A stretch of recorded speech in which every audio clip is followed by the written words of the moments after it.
Bom dia, meus alunos. Vamos iniciar hoje a nossa revisão para a A7.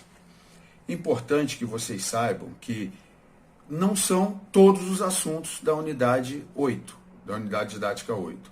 No entanto, são quase todos os assuntos.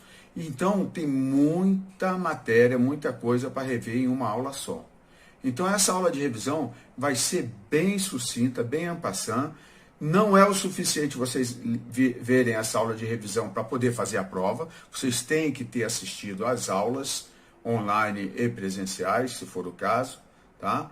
E os assuntos específicos são os seguintes: os movimentos separatistas, Inconfidência Mineira, Conjuração Baiana, Revolução Pernambucana de 1817. E, apesar de ter ocorrido só no Primeiro Império, nós veremos também a Confederação do Equador. Também veremos nessa revisão o período joanino e a Constituição de 1824, tá ok? Não veremos o primeiro reinado em si, mas tem dois assuntos aí que nós estamos vendo na revisão, que caem na prova, que estão temporalmente dentro do primeiro reinado, que é a Confederação do Equador e a Constituição de 1824. Vamos iniciar então a nossa revisão. Bem, como o nosso tempo é pouco para muito assunto, eu montei essa tabelinha aí do lado, dos movimentos separatistas, no caso, tratando de Inconfidência Mineira e Conjuração Baiana. Inconfidência Mineira em 1789 e a Conjuração Baiana, 1798. Então, vamos ver os principais aspectos desses dois movimentos. As causas, os segmentos sociais, os objetivos, o desfecho e a importância de cada um. Então, vamos bater esses pontos para ser bem sucinto. Tá? A Inconfidência Mineira, ela foi dentro de um contexto ali nas Minas Gerais, da crise da produção aurífera. Então, havia um empobrecimento da população. E a cobrança de impostos prometida pelo governador da província, tá? A cobrança dos impostos atrasados, chamada derrama. Isso deixava todo mundo preocupado, os produtores, principalmente quem dependia, quase todo mundo dependia da produção aurífera. E, principalmente também, as ideias iluministas e a independência dos Estados Unidos, que também influenciaram, pode ser destacado como causas. Com relação aos segmentos sociais, tá, que aderiram à Inconfidência Mineira, nós temos o destaque aí para a elite econômica e intelectual das Minas Gerais. Quase não houve adesão popular. O próprio Tiradentes foi um dos poucos representantes populares aí da Inconfidência Mineira. Em relação aos objetivos, como vocês podem ver aí do lado, eles pretendiam separar de Portugal, fundando uma república liberal, né? E queriam industrializar, eles queriam criar a universidade em Minas Gerais, tornar o serviço militar obrigatório e não tinham um consenso quanto à escravidão. Quanto ao tema abolição da escravatura, não havia um consenso. Então, esses eram os principais objetivos, mas é claro que a Inconfidência não chegou a eclodir. Ela foi sufocada antes mesmo da eclosão.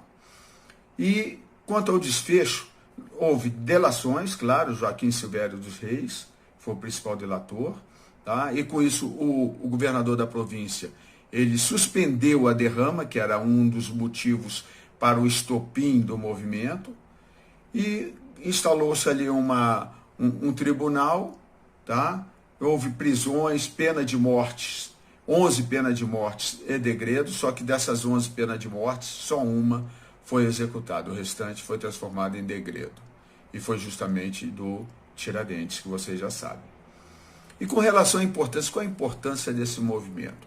A importância é justamente o significado desse movimento. Durante todo o período ali antes da independência, após, claro, a Inconfidência e antes da independência, era um assunto que ninguém falava, ninguém tocava, até mesmo pelo nome Inconfidência Mineira. Inconfidência significa traição à coroa, traição ao rei, que era um crime gravíssimo na época.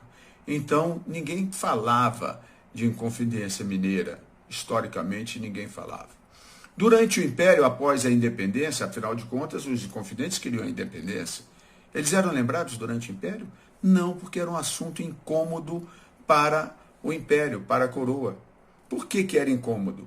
Porque quem sufocou, quem condenou, quem sufocou o movimento foram o Dom João VI, que era pai de Dom Pedro I, que era avô de Dom Pedro II. Então era a família real que estava envolvida. Então durante o Império não se falava também na Inconfidência. Eles só passaram a ser melhor estudados e saíram ali como heróis nacionais com a proclamação da República. Então no período republicano eles tiveram a sua importância por causa do exemplo republicano que eles queriam fundar uma república liberal. Agora vamos ver a Conjuração Baiana, aí no quadro do lado, né? Então também tinha um declínio econômico, o declínio da produção açucareira. Tá? Então tinha também uma crise econômica. E havia pobreza no meio da população. E havia altos impostos cobrados sobre os produtores e sobre essa população. E é claro também as ideias iluministas, sempre presentes. Hein? As ideias iluministas e a própria independência do Haiti. Por que inspirou esse movimento na Bahia? Porque havia muitos escravos e negros libertos participando desse movimento. Houve o predomínio de representantes das classes mais baixas, com um movimento mais popular, embora tenha iniciado com a participação de alguns elementos da elite. Mas quando o movimento começou a ganhar corpo de maneira popular, as elites se retiraram do movimento. Também queriam a separação de Portugal e a criação de uma república, a abertura dos portos brasileiros às nações amigas, uma melhor remuneração para os soldados, que havia uma grande participação de alfaiates, soldados, profissionais liberais, e previa também a abolição da escravatura por motivos óbvios. Havia muita participação de negros livres e até mesmo de escravos. E também houve delações, prisões e morte, e foi muito severa essa repressão. E as penas de morte recaíram principalmente sobre os líderes mais pobres. E a importância desse movimento, como está aí do lado, foi o primeiro movimento separatista de caráter eminentemente popular. Tá ok? E com isso a gente encerra os aspectos mais importantes desses dois movimentos. Vamos para o próximo assunto.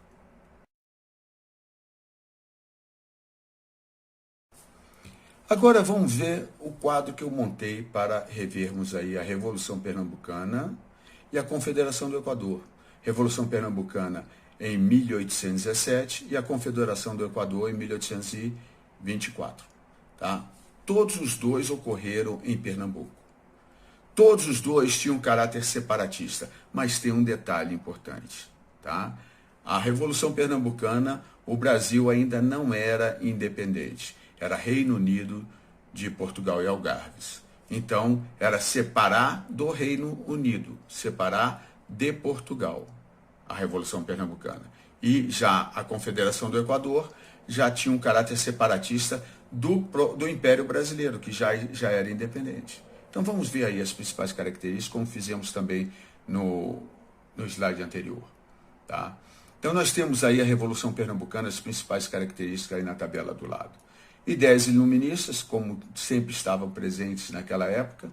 Uma grande seca acometeu o Nordeste na época, provocando fome, né, provocando uma crise, digamos assim, econômica. Havia a crise do algodão e do açúcar, que os preços tinham caído no mercado internacional, tanto do açúcar quanto do algodão, que era produção de produtos importantes para a economia do Nordeste. O alto custo de vida e os impostos. Isso gerou um grau de insatisfação grande e catalisou, tá, as vontades para que houvesse, então, essa Revolução Pernambucana de 1817. Os segmentos sociais que participaram diretamente desse movimento foram sacerdotes, tá, militares, intelectuais e comerciantes, grandes comerciantes. E uma participação importante também da maçonaria. Esses elementos, sacerdotes, militares e os intelectuais, começaram a participar desse movimento, dessa Revolução Pernambucana, através principalmente das sociedades secretas, no caso, a maçonaria.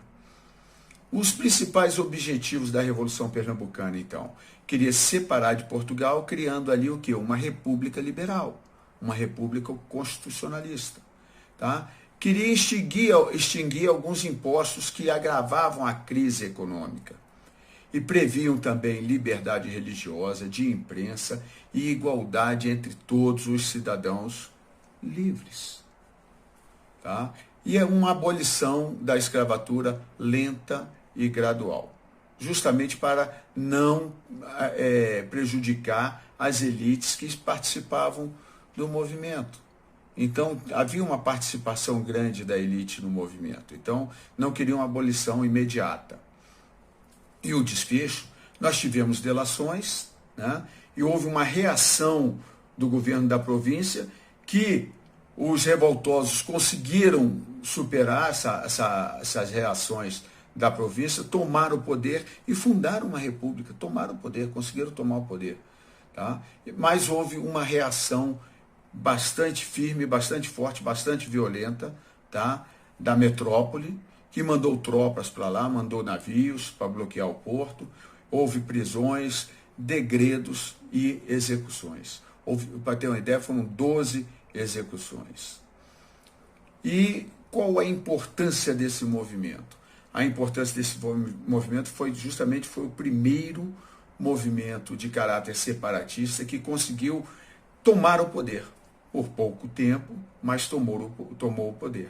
E também que ele expandiu para outras províncias, particularmente Paraíba e Rio Grande do Norte. Ok? E com isso a gente fecha aí as principais características da Revolução Pernambucana. Que agora nós vamos ver a Confederação do Equador, que ocorreu na mesma província. Ocorreu em Pernambuco, só que após a independência. Então, alguns participantes da Revolução Pernambucana também participaram da Confederação do Equador, particularmente o Frei Caneca, tá? Que não foi executado com pena capital na Revolução Pernambucana, mas na Confederação do Equador ele teve a pena capital decretada. Mas vamos ver as principais características da Confederação do Equador? Olha aí o quadro aí do lado. Ó. Crise do açúcar e do algodão. Novamente, crise econômica. Tá? Dom Pedro I havia dissolvido a Assembleia Constituinte e acabou outorgando uma Constituição. Então, na realidade, essa dissolução da Assembleia gerou insatisfação também nas províncias. O presidente nomeado para a província não era querido, não era desejado pela província. Havia pouca autonomia provincial, eles queriam mais autonomia, as elites locais queriam mais autonomia. E segmentos sociais participantes, desde as elites intelectuais e econômicas do nível mais alto, até as classes populares. Então houve uma participação mais ampla, e por isso de segmentos com interesses diferentes, que no final das contas acabou enfraquecendo o movimento. E os objetivos também queriam a separação do Império Brasileiro, tá? Fundando uma república federalista. Tá? Então eles tomaram por base a Constituição colombiana e também ela se espalhou ali, acabou se espalhando por outras províncias também. E o desfecho? Houve uma tomada do poder também, assim como na Revolução Pernambucana, tá? De 1817. Houve a proclamação da Confederação do Equador, que seria o nome do novo país que estava surgindo. Tá? E as elites, logo no início, já começaram a abandonar a causa, porque estava se tornando muito popular também. E houve uma reação firme do Império, uma reação muito forte, enviando tropas e uma esquadra para combater a Confederação do Equador. E também houve, como todos esses movimentos, prisões e várias execuções, entre elas, como eu falei, a do Frei Caneca, que inclusive estava previsto ser enforcado, mas não houve voluntário para ser o algoz de Frei Caneca. Então ele acabou sendo fuzilado. Qual a importância da Confederação do Equador? A Confederação do Equador acabou provocando um retardo no reconhecimento da independência do Brasil. Estava num processo de reconhecimento. Qual a nação ou país que vai reconhecer a independência de um país que ainda está em guerra, está em conflito? Houve um endividamento do Império recém-independente para sufocar, com gastos militares, para sufocar essa revolta. E o desgaste do prestígio, da imagem de Dom Pedro I. E com isso a gente encerra os principais aspectos aí da Revolução Pernambucana e da Confederação do Equador. Ok?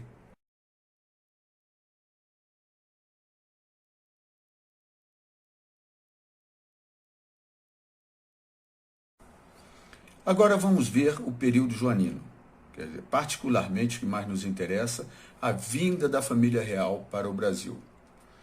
Vocês têm que primeiro entender qual era a conjuntura da época, por isso que eu destaquei aí do lado. Havia um bloqueio continental decretado por Napoleão para isolar a Inglaterra e fortalecer, é claro, a economia francesa. Só que esse bloqueio continental foi decretado em 1806. Portugal era muito ligado economicamente, politicamente, em todos os sentidos à Inglaterra. Era aliado da Inglaterra.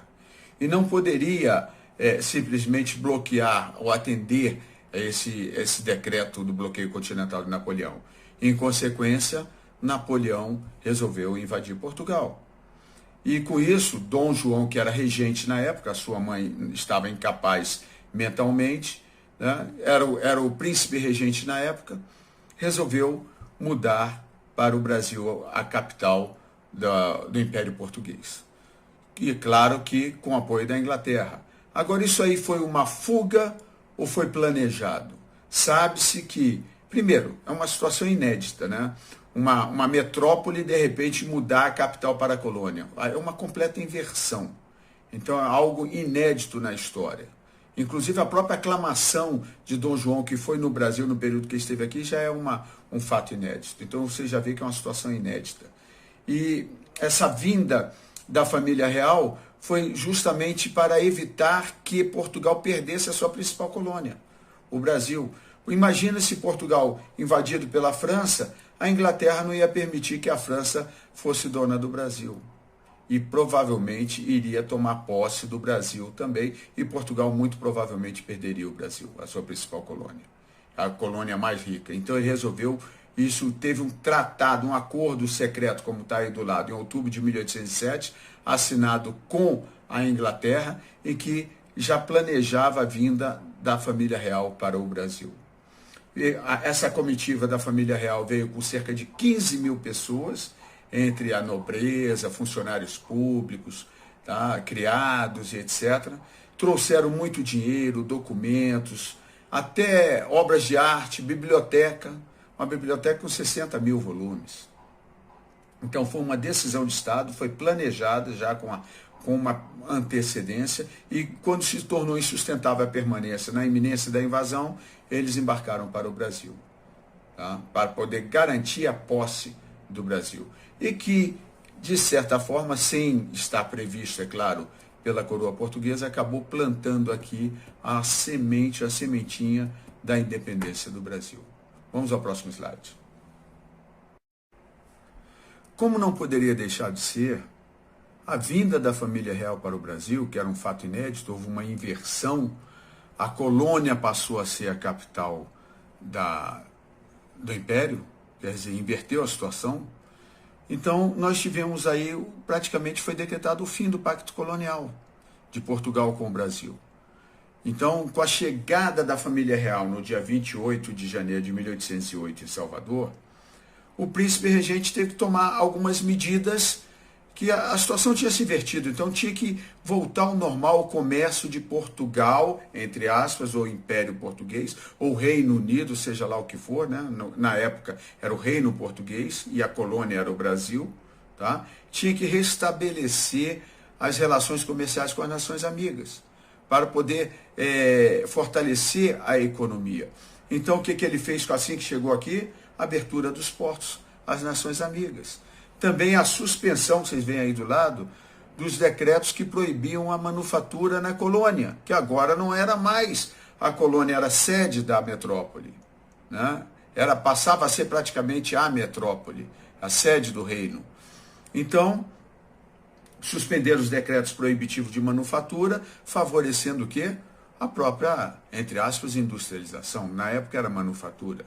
Não chegava ao ponto de ser uma industrialização, que somente a Inglaterra, nesse período, estava industrializada com a primeira Revolução Industrial. E também regulamentou as tarifas, tá? Taxando os produtos que vinham de fora, é claro, com uma taxa maior para poder ter vantagens alfandegárias e dando uma colher de chá para a Inglaterra com taxas bem menores. Ok? Vamos ao próximo slide. Agora vamos destacar algumas realizações de Dom João VI enquanto esteve aqui no Brasil, como sede do Reino de Portugal. Então, a primeira delas, uma das primeiras delas, né, que foi a criação de escolas de medicina em Salvador e no Rio de Janeiro, que não havia no Brasil. Criou a fábrica de pólvora, já pensando em defesa, né, tinha que ter também a pólvora, muito importante. Criou o Banco do Brasil para gerenciar as riquezas, né, nacionais. É claro que, como um reino, o banco ficava muito na mão do rei, né? A Biblioteca Nacional também foi criada nesse período. A Real Academia Militar, que deu origem à nossa Academia Militar hoje. A imprensa nacional, até mesmo para poder publicar os documentos oficiais. E também surgiu aí alguns órgãos de imprensa privados, né? E organizou 2 expedições digamos, não eram países, né, a colônias vizinhas, né? A primeira delas, em 1809, a Guiana Francesa, como vocês veem aí do lado, como se fosse um ato de guerra contra a França, né? Invadiu a Guiana Francesa, que acabou sendo devolvido depois para a França no Congresso de Viena, após o Congresso de Viena. E também uma expedição militar praticamente tem 3 datas importantes aí. Em 1811, lá no atual Uruguai, na época Banda Oriental, né, que ainda era colônia espanhola, como a esposa de Dom João era primogênita do rei espanhol e a Espanha havia sido invadida também pela França, mas não por isso, né, exatamente, né? Mas então ele resolveu invadir e tomar posse, então, da Banda Oriental, que também passou a ser conhecido como Cisplatina. Em 1816, já outra intervenção na Cisplatina, tá? Mas aí a Cisplatina, então, aí já teve um caráter diferente, né, diferenciado, que já foi justamente após o Congresso de Viena, quando houve a restauração espanhola. Dom João ficou com medo da formação da retomada da Espanha naquelas colônias e formar ali um bloco espanhol muito próximo às fronteiras do Brasil, invadiu novamente, tomou posse e em 1821 foi anexado ao Brasil como província cisplatina. Vamos ao próximo slide. Vamos ver agora o Brasil-Reino Unido. Antes de entrar diretamente no Brasil-Reino Unido, a gente tem que entender a situação. Por isso está aquele primeiro tópico ali, ó. Congresso de Viena. Tá? Congresso de Viena, vocês já viram aí em assuntos anteriores, algumas vezes. Tá? Esse Congresso de Viena, ele na realidade foi após as guerras napoleônicas e tinha por objetivo restabelecer a ordem na Europa, restabelecer as fronteiras, restabelecer o antigo sistema, quer dizer, particularmente as monarquias, né? E vocês, como nós vimos aí no nosso assunto, a família real veio para cá justamente pressionada por Napoleão. Napoleão queria invadir Portugal, invadiu a Espanha, invadiu Portugal e a família real veio para cá. No entanto, Napoleão já havia sido derrotado. Então, como é que Dom João, rei de Portugal, participaria do Congresso de Viena representando, ou um representante dele, né? Participaria do Congresso de Viena, buscando ali os interesses portugueses, se nem em Portugal ele estava? Que história é essa? Estava na colônia. A colônia era a sede da metrópole, do reino. Então, e o próprio Congresso de Viena exigia o retorno de Dom João a Portugal, da corte portuguesa à Europa, a Portugal. Então, não fazia mais sentido ele estar aqui no Brasil. Então, começou uma pressão. Então, Dom João, que não queria retornar para Portugal, e para resolver esse problema, ele teve uma saída, que foi decretar que o Brasil passava a ser Reino Unido. Então, Reino Unido de Portugal, Brasil e Algarves. Então, estava no mesmo nível. Então, ele pôde mandar um representante para participar do Congresso de Viena. Tá? Isso aí, essa decretação que foi em 16 de dezembro de 1815.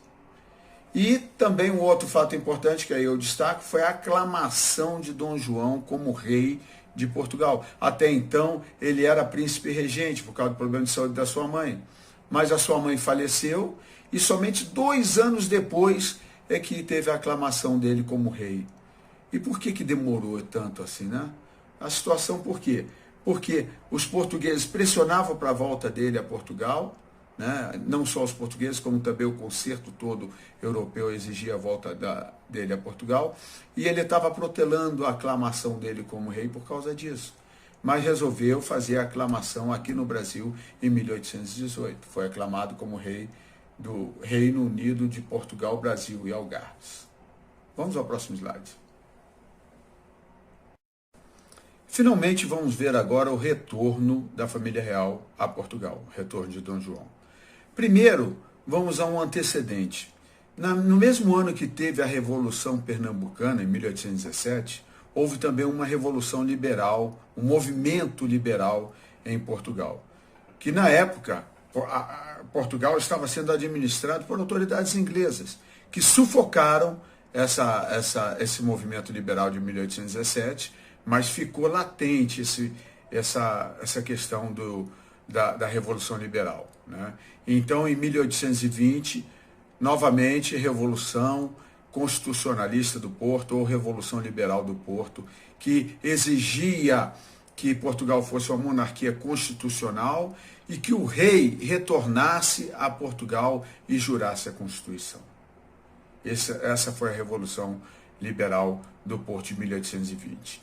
Algumas províncias aqui no Brasil apoiaram essa Revolução Liberal do Porto, como Grão-Pará, Maranhão e a Bahia, e decretaram que só iriam receber ordens diretas de Lisboa.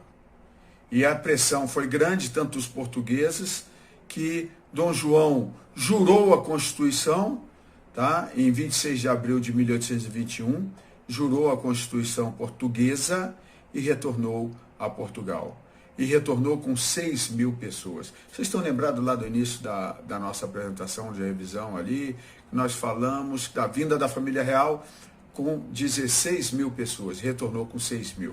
Muitos ficaram por aqui, outros já tinham retornado, mas voltou com bem menos gente do que quando veio para o Brasil. E com isso aí, nós encerramos o período joanino, tá ok? E vamos iniciar agora, ver a nossa Constituição de 1824. Vamos lá?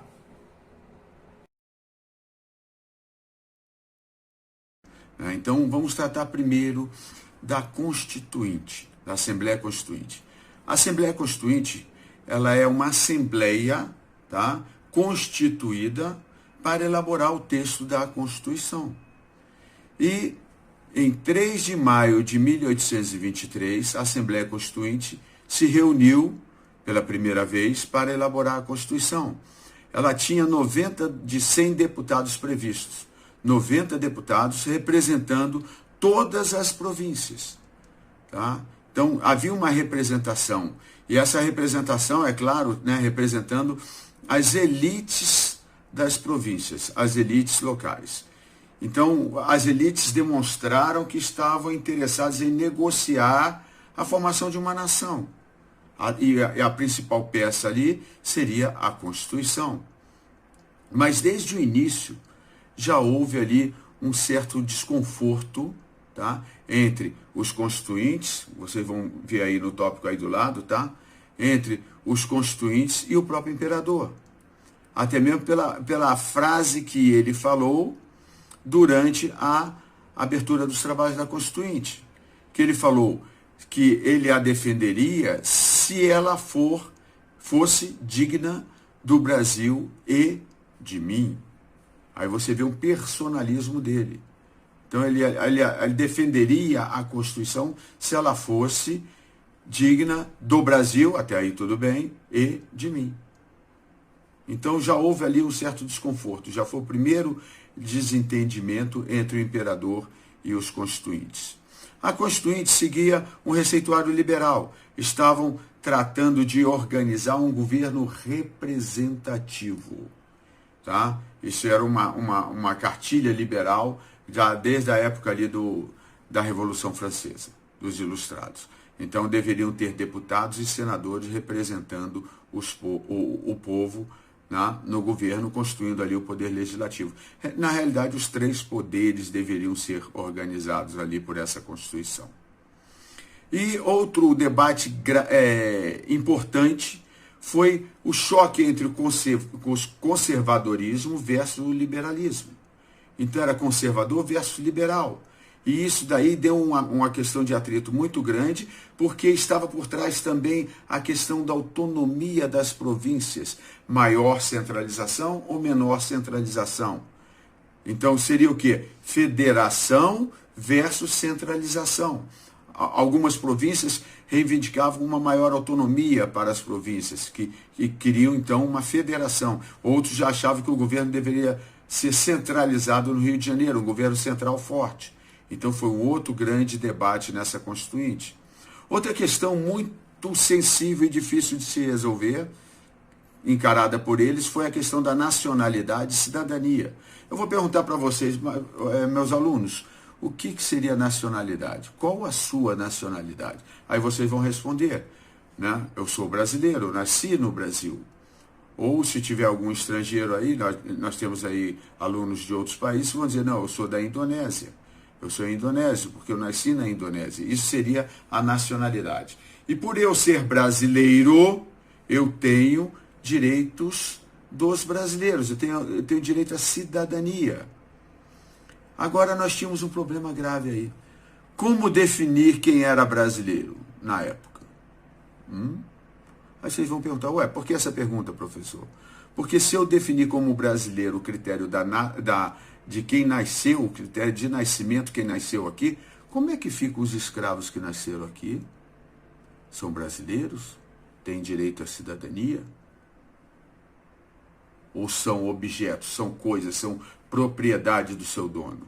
Começou aí uma questão também, como conciliar a questão, o liberalismo, as ideias liberais ilustradas, e um país escravocrata.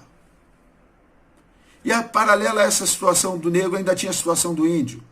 E os índios não assimilados, que eles consideravam como selvagens. Tá? Qual a situação deles? Seriam brasileiros? Teriam direitos à cidadania? Isso daí dominou também as discussões da época. A questão da escravidão e a questão indígena, como conciliar isso com os princípios liberais? É difícil. E havia também uma dupla atribuição. A Assembleia Constituinte optou por ter uma dupla atribuição. Eles queriam legislar ordinariamente, comum, tá? Fazer o papel do legislativo normal, ordinário, e também fazer a Constituição. Só que as coisas eram um país em formação, as demandas pelas tarefas do legislativo eram muito grandes, e uma área prejudicava a outra em termos de tempo, não havia disponibilidade de tempo. Então, outra questão que tornou essa Constituinte também muito cheia de atritos, foi a questão entre brasileiros e portugueses. Tá? É aquela velha questão que nós vimos aí desde o Brasil colônia e também quando começou ali o Reino Unido, tá? Aquele atrito entre portugueses e brasileiros que permaneceu dentro da Constituinte.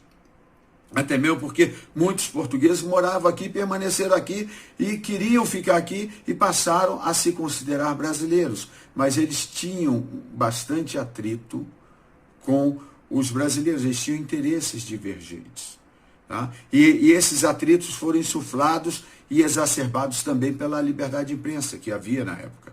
Então, o trabalho da imprensa colocando um contra o outro. Então, vocês já viram que essa Constituinte foi muito tumultuada. Vamos prosseguir, próximo slide. Vamos ver agora um fato histórico interessante, que foi a Noite da Agonia, como está aí do lado. Né? Então, o que veio a ser a Noite da Agonia? Ela se confunde com a dissolução da Constituinte pelo imperador. Foi o fato que levou à dissolução. Então, ficou conhecido como Noite da Agonia, e vocês vão entender por quê. Tá? Então, no dia 5 de novembro de 1823, houve um incidente entre dois oficiais militares portugueses, que espancaram um cidadão brasileiro no centro do Rio de Janeiro. Esse cidadão procurou a Assembleia Constituinte para reclamar. Apesar da Assembleia Constituinte ter se declarado que não era competência dela tratar desse assunto, e sim do Poder Judiciário, ou até mesmo da polícia, tá? Eles começaram a se exaltar, os ânimos se exaltaram dentro da Assembleia, particularmente daquela rivalidade entre portugueses e brasileiros. E essa exaltação, tá, gerou um clima de muita insegurança dentro da própria Assembleia, muita discussão, muito quente.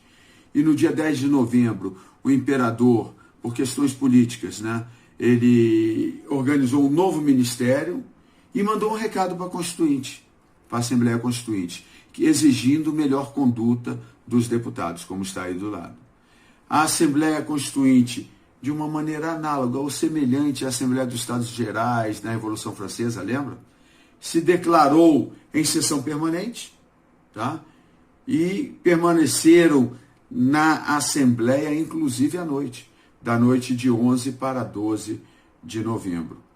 O imperador, no dia 12 de novembro, determina a dissolução da Constituinte com tropas, mandou tropas militares para lá, dissolveram a Constituinte, prenderam e deportaram alguns deputados. E assim ele parou, travou o trabalho da Constituinte, extinguiu o trabalho da Constituinte e avocou para si o trabalho de outorgar uma Constituição. Então ele convocou 10 membros de sua confiança para fazer o projeto da Constituição. Tá? E é isso, nós vamos ver como é que ficou essa Constituição aí, outorgada pelo imperador no próximo slide. Ok? Vamos ver agora, então, como é que ficou a Constituição Imperial de 25 de março de 1824. Como nós vemos aí do lado, a questão era promulgação ou outorgação. A nossa Constituição de 1824 foi outorgada. Isso quer dizer o quê? Que ela foi feita por uma pessoa, um grupo restrito, que não foram, os integrantes desse grupo não foram escolhidos pela população ou por quem tinha direito ao voto. Então não eram representantes, eram escolhidos pelo governante, pelo imperador. Então, se fosse promulgada, ela teria que ser feita pelaquela Assembleia Legislativa que representava o povo. Entenderam? Outra coisa, apesar dela ter sido outorgada, ela seguia em linhas gerais os princípios liberais oitocentistas, quer dizer, de 1800. Então, eu seguia de uma maneira geral aqueles princípios liberais, ilustrados ou iluministas, né? No entanto, era um pouco centralizadora. Por quê? Porque ela previa 4 poderes, e não somente 3, como eram previstos pelos ilustrados. Aí vocês vão me perguntar, e qual seria o 4º poder, professor? É o poder moderador, que era exercido pelo imperador. Isso lhe dava o poder de dissolver a Câmara e convocar novas eleições. Tá? Então ele tinha determinadas situações que ele poderia intervir na relação entre os poderes. Os direitos individuais foram reconhecidos, aqueles direitos individuais, a vida, a liberdade, a propriedade, né? Então foram reconhecidos por essa Constituição. A Assembleia, quer dizer, o que hoje nós chamamos de Congresso, né? Câmara de Deputados e Senadores, quer dizer, a Assembleia, ela era bicameral. Assim como nós temos hoje a Câmara dos Deputados e o Senado, os senadores. Tá? Ela era bicameral, sendo que os deputados eram eleitos de 4 em 4 anos. Já os senadores, eles eram escolhidos pelo monarca, pelo imperador, numa lista tríplice, entre os 3 mais votados de cada província. E tinha o mandato vitalício. Quer dizer, uma vez escolhidos, permaneciam a vida toda. Aí vocês vão me perguntar, mas por que isso? Isso era uma maneira que eles acharam na época, não era só no Brasil, mas em muitas monarquias europeias também, tá? Em muitos outros governos europeus também, em que eles conseguiam manter assim, um certo conservadorismo. Porque os deputados, por serem eleitos de 4 anos, eles dependiam dos votos. Então, eles poderiam ser pressionados por paixões populares, digamos assim. Já o Senado não era vitalício, eles poderiam tomar decisões não influenciadas ali pelo povo, pelas eleições, pelas paixões das eleições. Outro aspecto importante que nós devemos destacar é a questão da cidadania. Havia a cidadania civil, com direitos limitados, e havia a cidadania política, com acrescido de alguns direitos. Tá? O cidadão comum tinha sua cidadania reconhecida, eram homens e mulheres livres, tá? Ou então estrangeiros também naturalizados. Então esses tinham direitos à cidadania civil. Mas a cidadania política, que poderiam votar e ser votados, aí sim, esses aí teriam cidadania política. E eu digo acrescido de alguns direitos porque ainda havia uma divisão entre esses que tinham direito à cidadania política. Tá? Eles poderiam ser votantes, eleitores e elegíveis. Aí vocês vão me perguntar, o que é isso, professor? Na nossa democracia hoje nós temos os eleitores e as pessoas que estão se candidatando, os elegíveis. Até aí tudo bem, mas e essa história de votante? O votante é que votava e escolhia os eleitores. E os eleitores eram aqueles que escolhiam os deputados, senadores e os vereadores, no caso das câmaras. E para ser votante tinha que ter renda, tinha que ser homem maior de 25 anos e com uma determinada renda, no caso R$100 mil, anual, ele poderia ser votante. Para ser eleitor, ele tinha que ser homem maior de 25 anos, tá? E com renda igual ou superior a R$200 mil. E para ser candidato a deputado, R$400 mil. Para ser candidato ao Senado, R$800 mil. Então havia uma separação desses grupos, censitário por dinheiro, ok?